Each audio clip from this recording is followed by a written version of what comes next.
Buenas tardes amigos de Butaca 3, bienvenidos a una nueva entrega de su espacio. Este día de hoy, el primer lunes del mes de marzo, lunes 3, también nuestro primer programa con posterioridad a la rendición de cuentas del presidente Danilo Medina el pasado 27 de febrero. Hoy queremos dedicar nuestro espacio a analizar los puntos neurálgicos de ese discurso y para esto nos enorgullece contar con la presencia, la participación y la colaboración del licenciado Carlos Durán, un afamado economista, orgullo mocano, que se ha desempeñado exitosamente en la academia, en el sector público y en el sector privado. Bienvenido, Carlos, a Butaca 3. Muchas gracias por aceptar nuestra invitación. Gracias. Estamos aquí dispuestos. Muchísimas gracias. A colaborar. Bueno, podemos empezar diciendo que pudimos ver a un presidente Medina sereno en su exposición, humilde, con la humildad que lo caracteriza, pero al mismo tiempo con mucha firmeza en sus aseveraciones. Se tocaron temas relativos a todos los aspectos que afectan la economía nacional. Me pareció un discurso esperanzador, lleno de buenas noticias. Ojalá no sea esto surrealismo. Me gustaría saber qué tan verídicos son estos datos que arrojó el presidente Medina en su discurso. A nivel estadístico, se manifestó que hay un crecimiento macroeconómico del 4,1%. Con relación al año pasado. Recordemos que el discurso de rendición de cuentas del presidente Medina el año pasado correspondía solamente a un periodo de unos 5 o 6 meses. O sea que este discurso, esta rendición de cuentas, me gusta resaltar el nombre, que es rendición de cuentas, que recordemos siempre que por eso se le dice mandatario, porque un gobernante es un mandatario, el que manda es el pueblo y el gobernante ejecuta. Entonces, ante esta realidad, el presidente está en la obligación de rendirle cuentas al pueblo dominicano, representado en la Asamblea Nacional, por supuesto, de cuál ha sido su gestión, de cómo ha invertido el dinero, los recursos que el Estado recupera de las actividades económicas que realizamos todos los dominicanos. Entonces, Carlos, quisiera yo preguntarte, en efecto, ¿podría decirse que hubo un crecimiento macroeconómico? ¿Hay un crecimiento del Producto Interno Bruto? Fíjate. ¿Es medible? O sea, ¿se corresponde la realidad con esta...? Fíjate, el crecimiento del PIB, del Producto Interno Bruto. Primero yo tengo que decirle a los amigos televidentes que el PIB está compuesto por todas las actividades económicas que realiza un país a lo interno. Eso lo llama Producto Interno Bruto. Todo lo que el país genera económicamente, toda la generación de riqueza durante un año. Un año fiscal, como le llamamos, porque es un año fiscal desde el punto de vista de los ingresos y egresos que el Ejecutivo utiliza en las diferentes actividades que son propias del Estado. Con respecto a 2013, en 2013 tuvimos un crecimiento que apenas rondó por el 2,5. La economía dominicana estuvo contraída, como hacemos la economía, se contrajo. Como consecuencia también somos una economía dependiente y la economía, tanto Europa como Estados Unidos, han estado en un crecimiento casi cero y negativo desde el punto de vista de su Producto Interno Bruto. Este año se prevía un crecimiento de 3,5 nada más. Los organismos internacionales como el Banco Mundial, el BID, la CEPAL, que es la Comisión Económica para América Latina, que vive monitoreando la economía latinoamericana, habían previsto un crecimiento de 3,5 apenas. Logramos, según la información del Banco Central, 4,1 del PIB. Eso para nosotros fue alentador, pero yo tengo que reconocer que la República Dominicana tuvo del 96 al 2000 crecimiento que anduvieron por encima del 8. incluso. Llegamos a un momento que crecimos. La palabra crecimiento macroeconómico. En breves palabras, me gustaría que transmitir a la audiencia cuáles son los indicadores que sirven para medir ese crecimiento. Okay. De forma enunciativa. Lo primero es definirte lo que es macroeconomía, para que el pueblo llano entienda lo que es eso. Se habla de la micro y se habla de la macroeconomía. La microeconomía es una economía privada, de empresa. Tiene que ver con el accionar del sector privado. Comportamiento del consumidor, más bien. Sí, pero el sector privado, ¿cómo estuvo el sector privado en cuanto a la inversión, en cuanto a las ventas, en cuanto a su déficit, el sector privado? Ya eso lo maneja el sector privado. Ya la macro es una economía de Estado, es una economía de gobierno. La macro se define como el análisis de los grandes agregados económicos. ¿Qué es un gran agregado económico? El comportamiento de los precios. Puede ser de los precios de la canasta familiar o de los productos básicos. Eso es macro. Puede ser macro el comportamiento de los niveles de inflación. Eso es macro. O sea, no estamos hablando de un producto, de la inflación, de los precios. En micro diríamos los precios del plato. Eso es micro. Sí. Pero nosotros decimos los precios de los productos agropecuarios. Eso es macro. El comportamiento que ha tenido el país en los salarios. En los salarios, ¿cómo se han comportado los salarios? Todo eso es macro. Entonces podemos decir que en su discurso que hubo un incremento de los empleos de algunos sectores, como es el sector turístico, el sector de la construcción, zona franca, crecimiento considerable, pero llamó mi atención que en su alocución ya al final dice, también hubo un incremento en los sectores de salud y educación considerable, pero no arroja una cifra específica.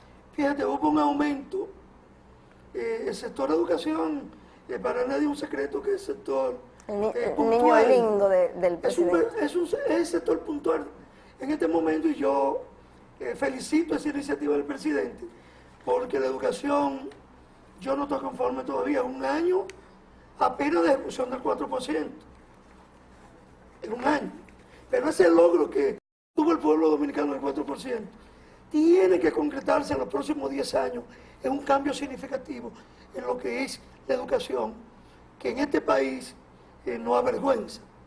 Yo quiero que tú sepas que hace 2 semanas que salió un indicador mundial en 344 países.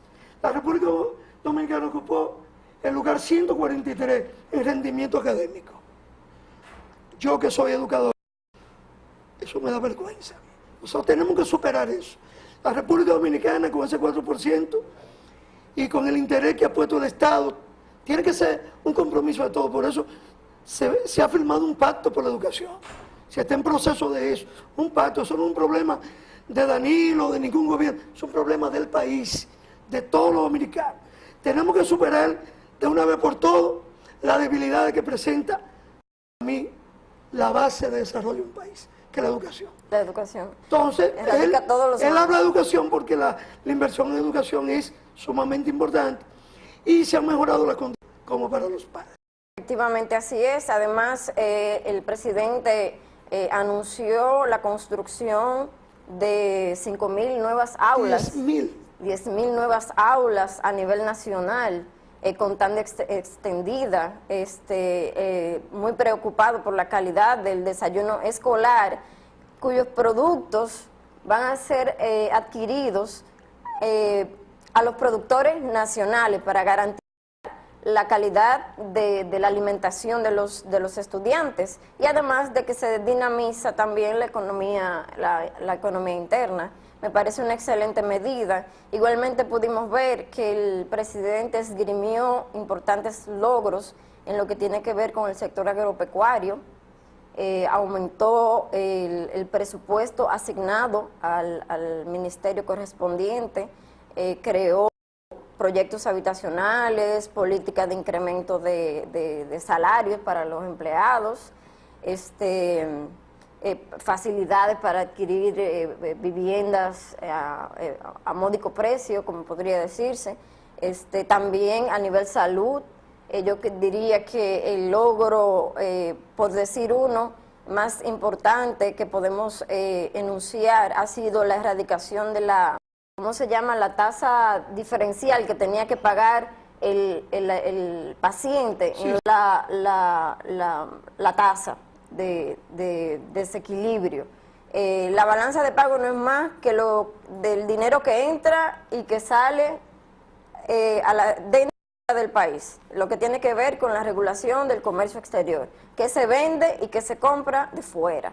Entonces, en República Dominicana, a pesar de tener muchos acuerdos internacionales de libre comercio con países, empezando por el DERCAFTA, como los Estados Unidos, siempre tenemos una balanza de pago, una balanza comercial deficitaria, porque importamos más de lo que exportamos. Eso es terrible en un marco de integración. Nos estamos integrando en un mundo global, estamos compitiendo con países, ya vamos a dejar Estados Unidos de lado, países como ha sido el bloque de Centroamérica. Tenemos incluso tratado de libre comercio exclusivamente con Guatemala. Y aún así, la balanza de pago ha sido tradicionalmente deficitaria. ¿En qué se traduce esto para la economía dominicana? Tengo que diferenciar de lo que es la balanza de pago con la balanza comercial.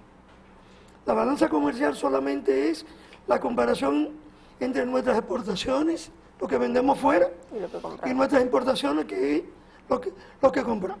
En el caso de la balanza comercial, de pago comercial, nosotros tenemos un déficit 3-1.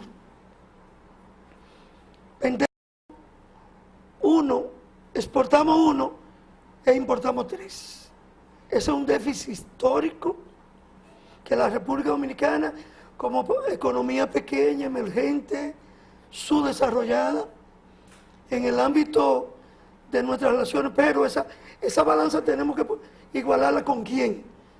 Si decimos con Nicaragua, es una cosa. Con Costa Rica... Perdón, con los temas de comercio exterior, Organización Mundial de Comercio, son temas apasionantes y que si uno entra ahí, necesitamos 10 programas. Sí. Pero hay algunos temas que si no los toco, no me van a perdonar. Hay sectores importantes de la vida nacional, de sectores productivos, particularmente el sector privado, que se ha pronunciado en el sentido de que el discurso del presidente fue un discurso ausente. El asunto no es los temas que se trataron, sino los que se dejaron de tratar. Loma Miranda. ¿Qué hacemos con eso? Una cosa es la expectativa que la población se creó con temas puntuales importantes como Loma Miranda, y otra cosa es la realidad. El presidente estaba en un escenario de rendición de cuentas.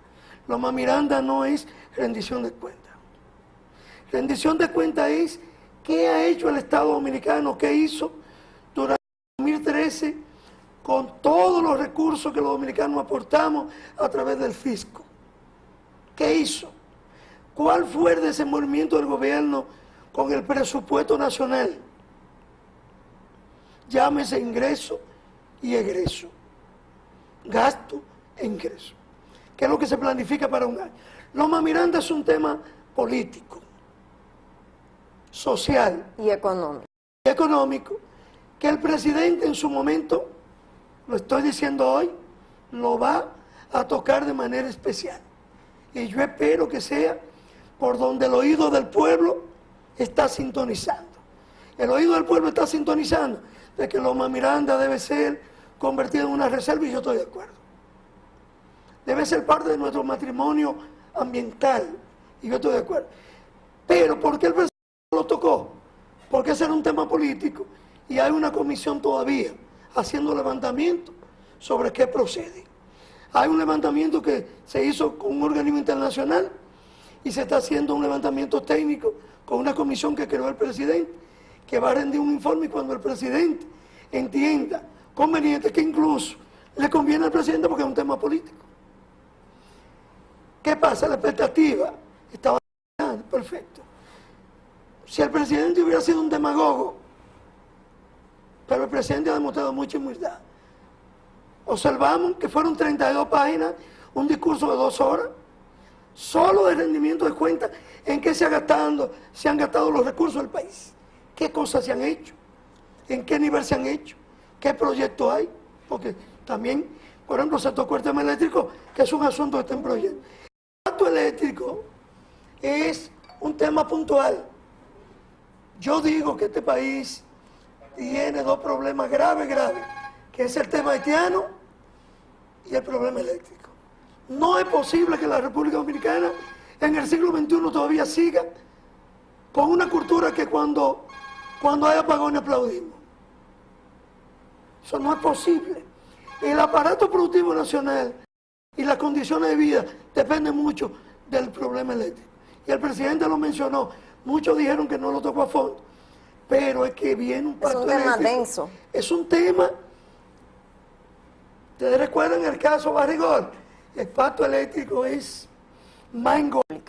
Vamos yo creo que el dolor de cabeza de todos los dominicanos, de todos los sectores, sector empresarial, empleados, consumidores, ¿qué vamos a hacer con el tema del déficit fiscal? Mira, no solamente la deuda pública, que es otra cosa.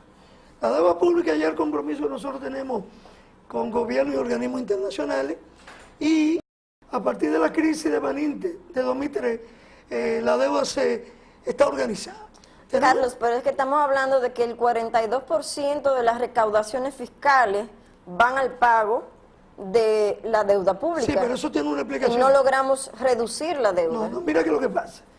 Con el famoso hoyo de Baninte del 2003. ¿Te recuerdas el hoyo de Baninte? Perfectamente, inolvidable. 3 bancos importantes. El país tuvo lo que se llama un déficit cuasi fiscal. Cuasi fiscal. Casi fiscal. Y ese déficit nos llevó a tener que renegociar la deuda. Renegociar una deuda significa poner tus compromisos de deuda en orden. Pero eso tiene otra vertiente. Pagar los intereses, sacrificar tu presupuesto y cumplir con los acreedores internacionales. Ese déficit cuasi fiscal nos ha llevado a reformular varias reformas, valga la redundancia. Se han tenido varias etapas. En varias etapas. La última reforma, que tú la conoces, trajo como consecuencia un incremento del ITEVI fatal para los consumidores, porque ese ITEVI se revierte en inflación, en alto precio, se revierte también en pérdida de poder adquisitivo de los salarios, que la gente no lo entiende, pero te bajan los salarios.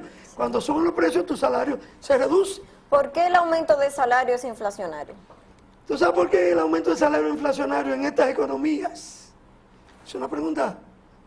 Tú deberías estudiar. Es una economía. Es una pregunta capicúa. Porque... No, porque en la lógica del ciudadano común, me suben el precio de la canasta, pues aumentenme el sueldo y mi poder adquisitivo será mayor, pero es todo lo contrario, y tú vas a decir por qué. Mira, todos los sectores sociales quieren aumento de salario, pero estamos en una economía de libre mercado. El neoliberalismo es la corriente económica que prima en el mundo. Entonces el liberalismo establece que estamos en una economía donde la fuerza de la oferta y la demanda son las que dominan. Ya el Estado no puede. No estoy de acuerdo. Ya el Estado, eso es el modelo del mundo. Ya el Estado no puede decir, el arroz, no, espérate, el arroz a 10 pesos. No, efectivamente, el Estado ya dejó atrás su rol de competir con el sector privado, de fijar precios, pero sigue siendo todavía el ente regulador de la economía. Sí, pero el modelo económico del mundo no le da facultad al Estado. La Constitución de la República sí le da facultad al Estado. Sí, pero el Estado lo que puede intervenir según la Constitución es, desde el punto de vista de lo que es equilibrar Equilibrar significa que el Estado, si el precio del pollo sube, porque las toneladas de pollo que se produjeron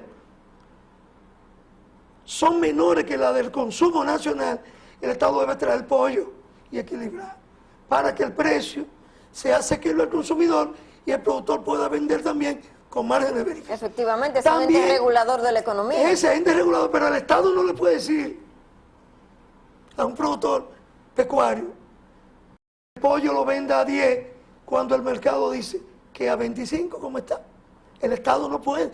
El Estado lo que tiene que hacer es crear política para que el sector pecuario produzca la cantidad de carne de pollo que el mercado requiere, ni más ni menos. Porque si produce más, hay una sobreoferta y se caen los precios. Y si produce menos, se crea una sobredemanda y entonces los precios se crean de manera inflacionaria. Entonces el Estado ya no puede jugar ese rol. Entonces el Estado sí puede regular, como yo te digo, introduciendo medidas con los productores, apoyando a los productores para que ellos sean capaces de producir lo que el mercado demanda. ¿Por qué es inflacionario el aumento de salario? Entonces, ¿por qué es inflacionario? Porque el dinero es una mercancía que solo sirve para comprar bienes y servicios. Y si a ti, Wendy, de 10,000 pesos que tú ganes aquí en este programa, mañana te subimos a 20, ¿qué tú vas a hacer con los 10?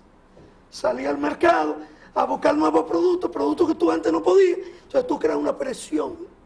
Ese ingreso en el salario de la clase trabajadora, en sentido general, se va a traducir en compra de bienes.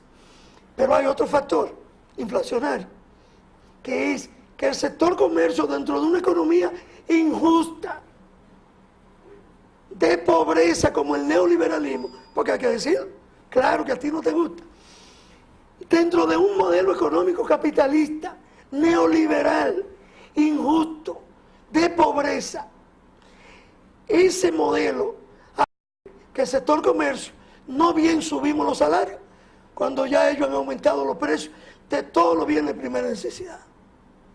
Y esos modelos, Wendy, y ese modelo no lo decide el presidente, no lo decides tú, no lo decido yo. Tendríamos que romper con el status quo del país y convertir este país en una sociedad socialista, sin clase, sin Estado, y donde no haya comercio. Entonces ese es otro modelo. Tendríamos que convertir en un modelo tipo Chávez, que quería hacer un socialismo sobre la base de una repartición igualitaria y combatiendo la pobreza. Pero tenemos un sector económico. Cuando a ti te aumentan el salario y tú vas al supermercado, a la pulpería, tú te topas con que los precios de los productos se han... No solamente lo que tradicionalmente se hace, que es cuando hay un déficit, aumentar los impuestos. Incluso gravando el consumo, que no sé por qué tiene que ser necesariamente gravando el consumo cuando se afecta, cuando se impacta directamente los intereses del consumidor tradicional. También estamos hablando de una reducción del gasto público y de una mejoría en la calidad de la inversión del gasto público. Esto viene siendo, hay una reforma integral que hay que hacer. Tengo entendido que el Consejo Económico y Social, que es una institución creada por decreto, ya que con rango constitucional y legal, ha hecho una propuesta, tiene años trabajando en una propuesta de pacto, de reforma fiscal, y ha sido sometida ya al Poder Ejecutivo y esperamos que sea aprobada, ya que el Consejo Económico y Social está integrado por representantes del sector privado, por los sectores, otros gremios sociales. Esperemos que sí, que sea posible que pueda realizarse esta reforma. Hay otros temas también que nos gustaría tocar, como es el tema de la reforma laboral. Parece ser que hay un contubernio, un coqueteo entre el sector público y el sector privado para hacer una reforma laboral que les resta derechos adquiridos a los trabajadores. Este y muchísimos otros temas nos gustaría tocar. Lamentablemente el tiempo hoy es corto. tendremos que habilitar, si Dios lo permite, un espacio para llevar esta información a la ciudadanía. Gracias, Carlos, por haber compartido con nosotros este tiempo. Sabemos que eres muy ocupado, un profesional muy demandado, y el hecho de que hayas sacado tiempo para estar aquí con nosotros nos distingue. A ustedes, amigos televidentes, nos vemos en breve con más contenido de Butaca 3.